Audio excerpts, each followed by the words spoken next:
just over a year ago now, I was very privileged to go with Judith actually to DRC and Rwanda and Burundi to actually see the mining of these conflict minerals and to see people going down holes in the ground with lumps of not even pickaxes, but with pieces of old tractor that they were chipping away at the ground there. And all around, we knew that the corruption was there, and these minerals they would pull out of the ground.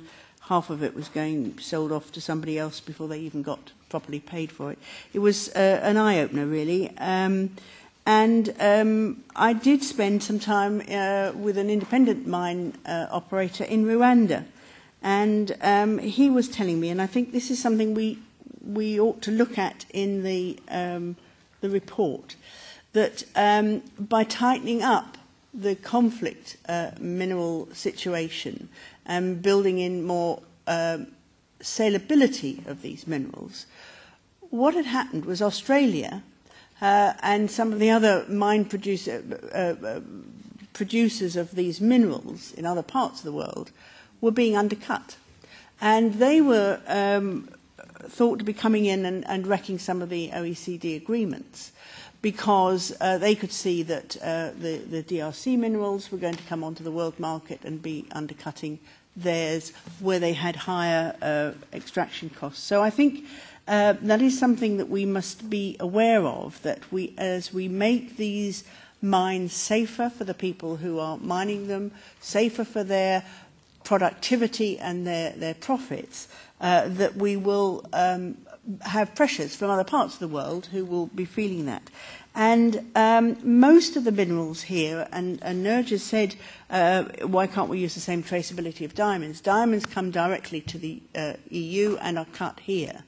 Whereas these minerals go somewhere else to process, they're turned into different products and refined further, and they come to us like this already as pieces of kit, as Judith said. Which brings me on to another point that I think we ought to be looking at as a development committee, and that is in-country production and added value. It is crazy that we keep expecting Africa to export their minerals as raw materials. We have to be helping them to do the added value in country. It gives them skills, it gives them money, it gives them a better status in the world.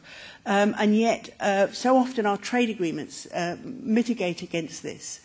Refined products get more tariffs as they enter the EU than raw materials. And to me, that's upside down and inside out.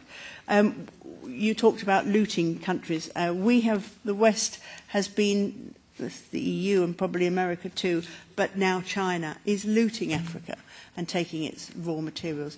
We should be investing into these countries, making sure that they dig their minerals safely, they have a safe market for them, it has traceability, so we know that there are not the criminal classes involved in that, and that they have added value so that they can stand clearly as nations able to produce their own wealth instead of relying constantly on outsiders coming and taking